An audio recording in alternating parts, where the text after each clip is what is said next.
खुदावन से कहो, परमेश्वर आज जो कुछ मैं सुनूंगा, मेरा विश्वास है कि इस वचन के द्वारा मैं सेम नहीं रहूंगा। प्रभु यीशु मसीह के सामर्थी नाम में।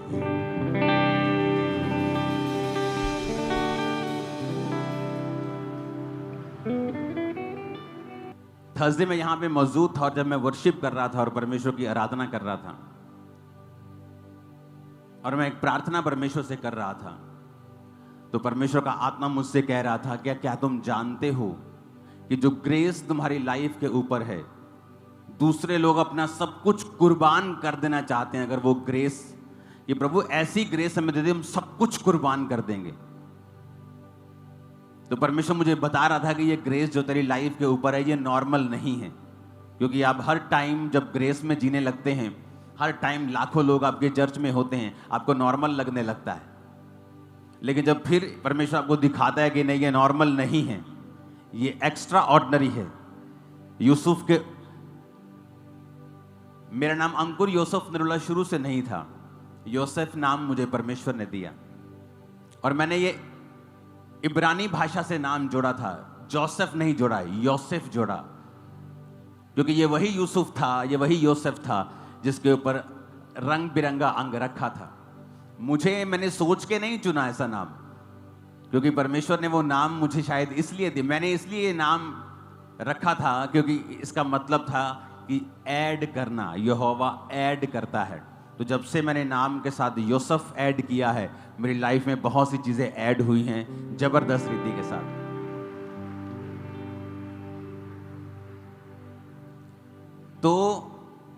तो परमेश्वर मुझे बता रहा था कि ये ग्रेस जो तू तेरे पास, तेरे ऊपर है ना, लोग सब कुछ कुर्बान कर देना चाहते हैं इस ग्रेस को हासिल करने के लिए। और मैं प्रभु का थैंक्स कर रहा था कि तू जो कर रहा है ये महान है। ये तो 100 सालों से कोई मेहनत करे तब भी नहीं हो सकता, तेरी ग्रेस के द्वारा ये हो सकता है।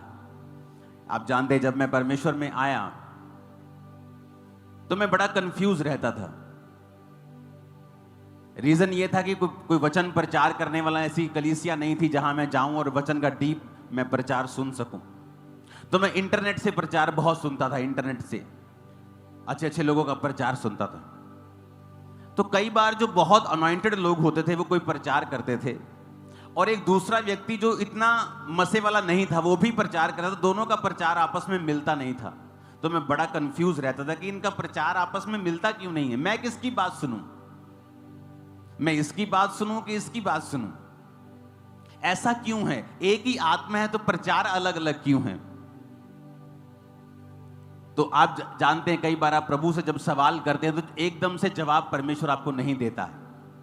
आप प्रभु से कोई सवाल करते हैं कि परमेश्वर ऐसा क्यों है, वो सवाल ऐसा नहीं होता कि आप विश्वास से बहक रहे हैं या आप पीछे हटने वाले, ऐसा नहीं। जस्ट आप अपने पिता से एक क्वेश्चन पूछ रहे हैं कि परमेश्वर ऐसा क्यों है। तो मैं जब सवाल पूछता था तो उसके बाद जवाब नहीं आता था तो मैं भूल जाता था अपना काम कुम करने, अपनी प्रार्थना करनी, अपने काम करने। तो लेकिन प्रभु सुन के ऐसा नहीं कि भूल गया, वो जवाब देता है, लेकिन अपनी रीति के साथ, अपनी टाइमिंग के साथ और अपने हिसाब से आपको जवाब देता है। परमेश्वर ने मुझे जवाब दिया और उस जवाब से मेरी सारी कंफ्यूजन जो थी वो खत्म हो गई। उत्पत्ति 1 उसकी 16 आयत में लिखा है, तब परमेश्वर ने 2 बड़ी ज्योतियां बनाई, उनमें से बड़ी ज्योति को दिन पर प्रभुता करने के लिए और छोटी ज्योति को रात पर प्रभुता करने के लिए बनाया और तारागण को बनाया। जब परमेश्वर ने मुझे ये वचन दिया, जब परमेश्वर ने मुझे समझाया,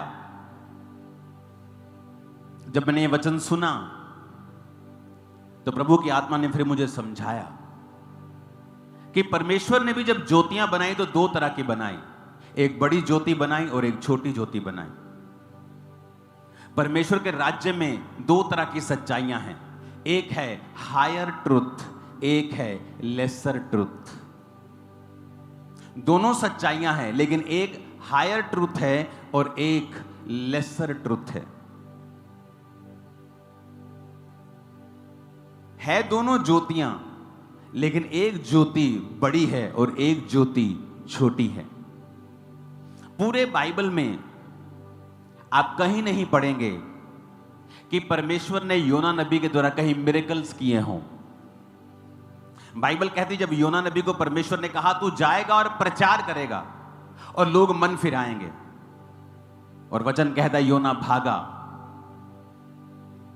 सेवकाई में रह के भी लोग गलतियां करते हैं, लेकिन इसका मतलब यह नहीं कि वो परमेश्वर के दास नहीं हैं। परमेश्वर फिर उनको चुन लेता है और फिर वो गया प्रचार करने के लिए और वहां पे प्रचार किया, पर उसके मन मुताबिक चीजें नहीं हो रही थी। वो लोग नाश नहीं हुए 40 दिन बाद, तो परमेश्वर से नाराज हुआ, फ्रस्ट्रेट हुआ। लेकिन अगर आप अलीशा की जिंदगी को देखते हैं तो वो हायर ट्रूथ में जीने वाला था। वचन कहता है अलीशा जब मर गया, जब हम दूसरा राजाओं 13 उसकी 20 और 21 आयत में लिखते हैं और दूसरा राजा 4 उसकी 38 से 44 आयत में पढ़ते हैं। पहले हम दूसरा राजा 4 उसकी 38 से 40 पढ़ेंगे। तब अलीशा गिलगाल को लौट गया और उस समय देश में अकाल था और भविष्यद्वक्ताओं के चेले उसके सामने बैठे हुए थे और उसने अपने सेवक से कहा हंडा चढ़ाकर भविष्यद्वक्ताओं के चेले के लिए कुछ पका। तब कोई मैदान में साग तोड़ने गया, कोई जंगली लता पाकर अपनी अकवार भर जंगली फल तोड़ ले आया और फांक फांक करके पकने के लिए हंडे में डाल दिया, और वो उसको पहचानते नहीं थे। तब उन्होंने उस मनुष्य को खाने के लिए हंडे में से परोसा और खाते समय चिल्लाकर बोल उठे, हे परमेश्वर के भक्त, हंडे में जहर है और वे उसमें से ना खा सके। तब अलीशा ने कहा अच्छा कुछ मैदा ले आओ। तब उन्होंने हंडे में डालकर कहा उन लोगों के खाने के लिए परोस दे। फिर हंडे में कुछ हानि की वस्तु ना रही। ये वो लोग थे जो हायर ट्रूथ में चलते थे, जो हायर अनॉइंटिंग में चलते थे। और वचन कहता है कि जब अकाल पड़ गया और खाने के लिए कुछ नहीं था, तो वो जंगल में जैसे अब खाने के लिए कुछ नहीं, तो कोई जंगली साग तोड़ने चला गया, कोई जंगली फल लेने चला गया। लेकिन वचन कहता है कि वो उन्हें पहचानते नहीं थे कि कौन सा हानिकारक है, कौन सा पॉइजनस है, कौन सा सही है, कौन सा खाने वाला है, कौन सा नहीं खाने वाला। और सारा कुछ एक ही जगह पकाया। तो वचन कहता है कि जब वो खाने लगे तो उनकी जीभ सूज गई होगी, होंठ सूज गए होंगे, कुछ उनकी बॉडी में हुआ होगा और उन्होंने कहा कि ये जहर है इसमें। और वचन कहता है कि अलीशा ने कहा कुछ मैदा लेके आओ और हंडे में डाल के कहा लोगों के खाने के लिए परोस दो, और फिर हंडे में हानि की कुछ भी वस्तु ना रही। तारीफ करो जोर से इस वचन के लिए। अब यहां पर कोई मूर्ख उठ के कह सकता था कि तूने प्रार्थना करनी चाहिए थी तुझे उस खाने के ऊपर। लेकिन जो हायर ट्रूथ में जीने वाले लोग हैं वो जानते हैं कि परमेश्वर उन्हें किसी भी रीति के साथ इस्तेमाल कर सकता है। आपको क्या लगता है कि अलीशा को जब उसने मैदा लाने के लिए कहा तो क्या उसने शरीर से यह बात बोली कि आत्मा से बोली? अगर उसने शरीर से बोली होती तो वो खाना कभी भी जहर से मुक्त नहीं होता। लेकिन वचन कहता है कि पवित्र आत्मा ने उसकी अगुवाई की और पवित्र आत्मा ने कहा, और जो कुछ आत्मा ने कहा वो उसने किया। ये ऐसे लोग हैं जो हायर ट्रूथ में जीते थे, अलीशा के जैसे, पतरस के जैसे, पौलुस के जैसे, मूसा के जैसे। लेकिन उसी बाइबल में लेसर ट्रूथ वाले लोग भी थे जिनको हम माइनर प्रॉफिट्स बोलते हैं, जिनकी लाइफ से कुछ बहुत बड़े मिरेकल्स नहीं हुए। हाँ, लोगों ने उनके द्वारा तौबा की है, लोगों ने अपना मन फिराया है, लोगों ने उन्हें परमेश्वर का दास समझा है। लेकिन जो हायर ट्रूथ वाले लोग थे, अलीशा के जैसे, मूसा के जैसे, पतरस के जैसे, पौलुस के जैसे, उन्होंने जो कार्य किए हैं वो दूसरे लोग वैसा काम नहीं कर पाए। शायद वो पवित्र आत्मा के लिए ओपन थे, शायद उनका संबंध जो था परमेश्वर के साथ गहरा था। आपने यशाया नबी को देखा होगा कि यशाया नबी जाता है और बोलता है कि अंजीर की टिकिया लेके अपने कैंसर के फोड़े पे बांध तो वो ठीक हो जाएगा। लेकिन आपने दूसरे जो माइनर प्रॉफिट्स थे, आपने उन्हें प्रचार करते, भविष्यवाणी करते सुना होगा, लेकिन ऐसा कोई भी मिरेकल्स उनकी लाइफ के दौरान नहीं हुआ। आपको यह बात समझ आनी चाहिए कि आप और मैं, हम हायर ट्रूथ वाली कलीसिया हैं, और ऐसे ही रहेगा और आगे हम बढ़ते जाएंगे यीशु मसीह के नाम में, क्योंकि हम पवित्र आत्मा के कामों को रोकने वाले नहीं हैं। हम वो लोग हैं जो समर्पित करके अपने आप को चलेंगे। हम जानते हैं परमेश्वर किसी भी रीति के साथ, उसका आत्मा किसी भी रीति से किसी भी चीज को भी इस्तेमाल कर सकता है और कार्य कर सकता है। हालेलुया। आप जानते हैं क्यों लोग जो पवित्र आत्मा के चलाए चलते हैं और एक ही लीक या एक ही टोटका बांध के नहीं चलते, वो हमेशा ज्यादा लोगों को बचाते हैं। मैंने ऐसे पास्टर्स की टेस्टिमनी सुनी है जिनकी चर्चेस लाखों में हैं, कुछ हजार नहीं, लाखों में। और क्या करते थे वो? मान लीजिए वो ऐसे व्यक्ति के पास बैठे हैं जो सिगरेट पी रहा है। अब जो लेसर ट्रूथ में जीने वाले लोग हैं, कम मसे में जीने वाले लोग हैं, वो झट जजमेंटल हो जाएंगे। और यार सिगरेट पीना पाप है, तुझे सिगरेट नहीं पीनी चाहिए, मैं तुझे प्रभु का वचन बताता हूं। लेकिन जो हायर ट्रूथ में और पवित्र आत्मा से भरे हुए लोग हैं, वो कभी भी उस सिगरेट से शुरू नहीं करेंगे। पवित्र आत्मा उनको बताता है, नहीं, इसकी अभी निंदा मत कर, इसको डांट मत, इसके साथ बातचीत शुरू कर। और बातचीत करते करते कब आप सिगरेट की निंदा करके कब उसे पाप से छुड़ा लेंगे और परमेश्वर में ले आएंगे, उसको मालूम भी नहीं चलेगा।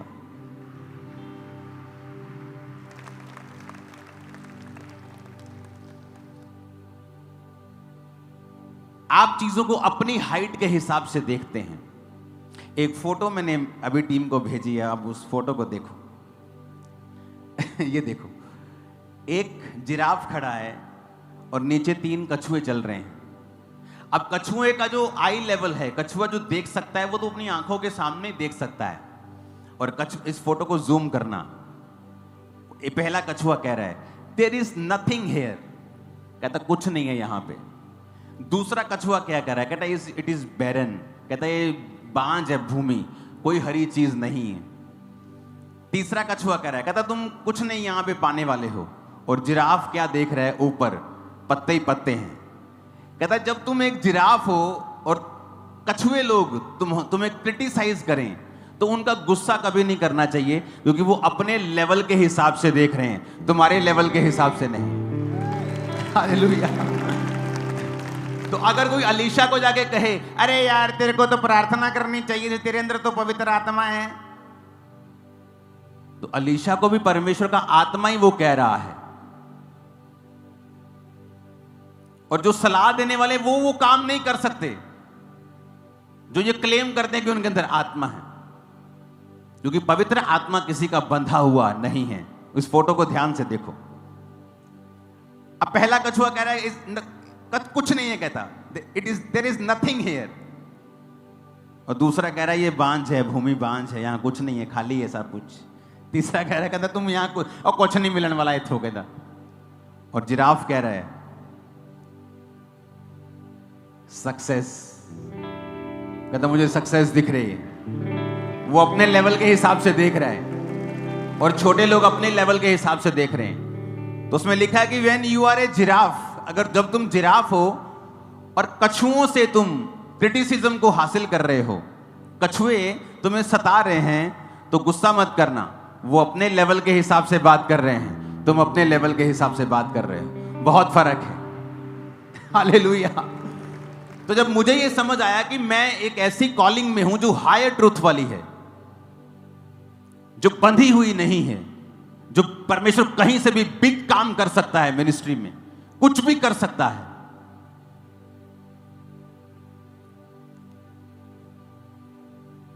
तो रिजल्ट आने स्टार्ट हुए और ऐसे रिजल्ट आए जो हमें भी शॉक कर देते हैं, कई बार हमें भी सरप्राइज कर देते हैं कई बार। और जब आप हायर ट्रूथ में रहते हैं, अपने आप को ओपन रखते हैं पवित्र आत्मा के लिए, तो एक और चीज आपके साथ होती है। रोमियो 8 उसकी 11 आयत में लिखा है, यदि उसका आत्मा जिसने यीशु को मरे हुए में से जिलाया तुम में बसा हुआ है, तो जिसने मसीह को मरे हुओं में से जिलाया। फिर से अब 1 2 3 मैं करूंगा और आप मेरे साथ ये वचन को पढ़ेंगे। बोलो, यदि 1 2 3 करूंगा, फिर पढ़ना 1 2 3।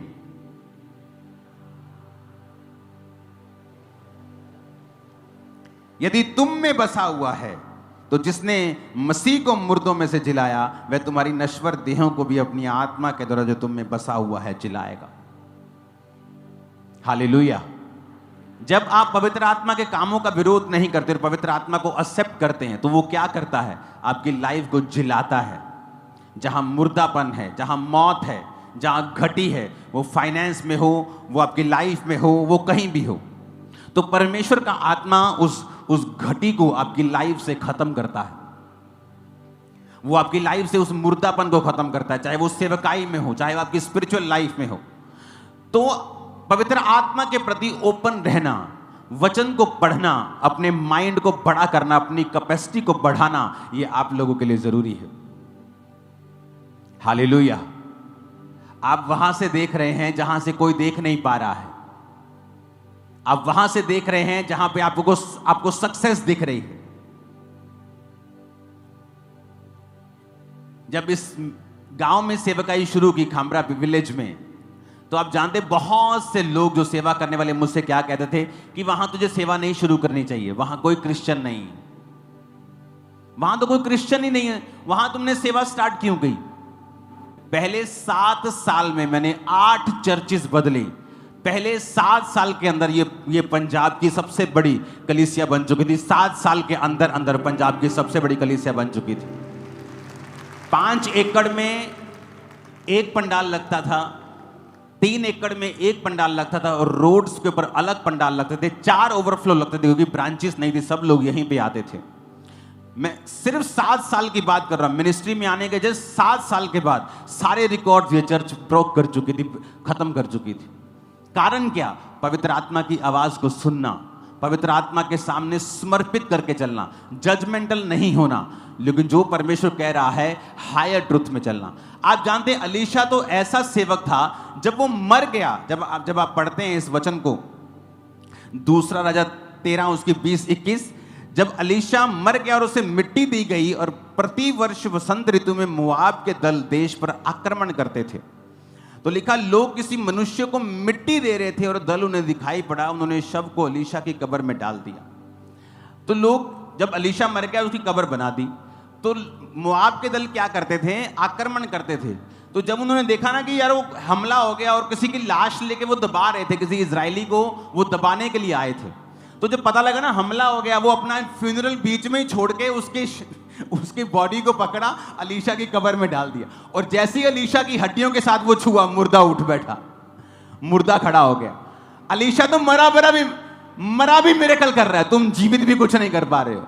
वो तो मरा भी मिरेकल कर ही जा रहा था, क्योंकि वो हायर ट्रुथ में और एक बिगर अनॉइंटिंग में जी रहा था। हालेलुया।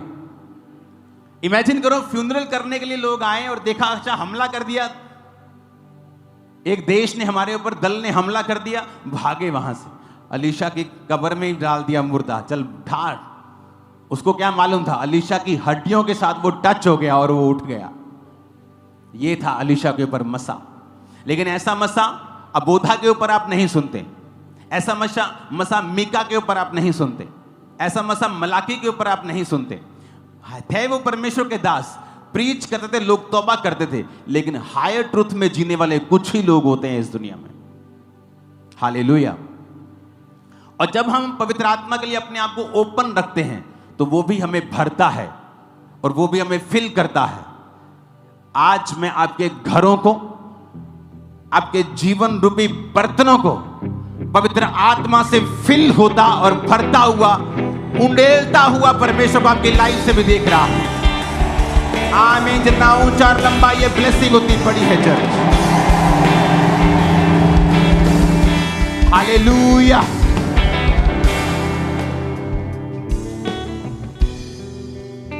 तो इस तरह से परमेश्वर ने मुझे इस्तेमाल करना शुरू किया, क्योंकि पवित्र आत्मा को, उसकी आवाज को मैंने ध्यान से सुना, उसे कभी रेजिस्ट नहीं किया।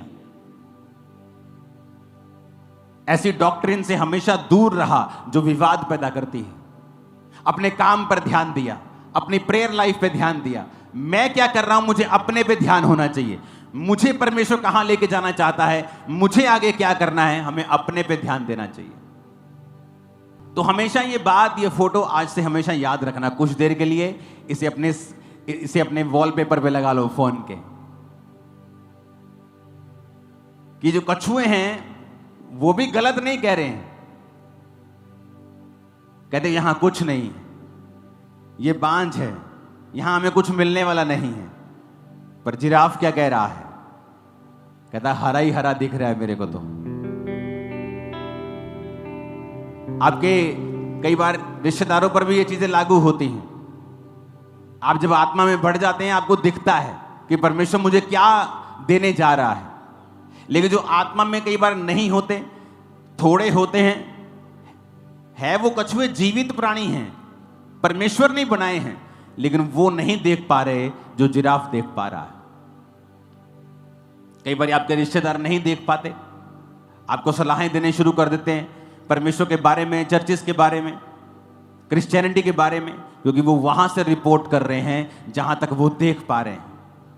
इसलिए वचन में लिखा है कि मेरा राज्य एक ऐसे व्यापारी के समान है जिसने एक मोती देखा और अपना सब कुछ बेच के वो मोती मोल ले लिया। लोगों के हिसाब से तो वो व्यापारी मूर्ख है, क्योंकि ऐसा कैसे हो सकता है कि तू सब कुछ बेच दे, घर बेच दे, खेत बेच दे, सोना चांदी सब बेच के एक मोती मोल ले ले। ऐसा इस मोती में क्या है कि तू घर से किराए पे, अपने मकान से किराए पे चला गया। लेकिन उसको मालूम है कि ये मोती इतना कीमती है कि जब ये मोती मैं खरीद लूंगा और जब इसे बेचूंगा तो जितना मैंने खोया है उससे 100 गुना मुझे वापस मिलने वाला है। उसका आत्मा आपकी अगुवाई करेगा। जब उसका आत्मा आपकी अगुवाई करेगा, आप कभी सेम नहीं रहेंगे, कभी एक लेवल पे नहीं रहेंगे। यीशु के नाम में आपका लेवल आगे बढ़ रहा है। आज की मीटिंग के बाद जब आपके सिरों के ऊपर ये ऑयल आ रहा है, मैंने कहा आपका लेवल आगे बढ़ रहा है आज के बाद। आमीन हो, चाहिए आशीष हमारी। परमेश्वर के गहरे वेदों को परमेश्वर के दास के द्वारा जानने के लिए और ऐसी और नई वीडियोस को देखने के लिए हमारे YouTube चैनल को सब्सक्राइब करें और साथ में बेल आइकन को प्रेस करें, ताकि ऐसी और नई वीडियोस की नोटिफिकेशन सबसे पहले आप तक पहुंच सके। जुड़े रहें परमेश्वर की हजूरी के साथ। God bless you.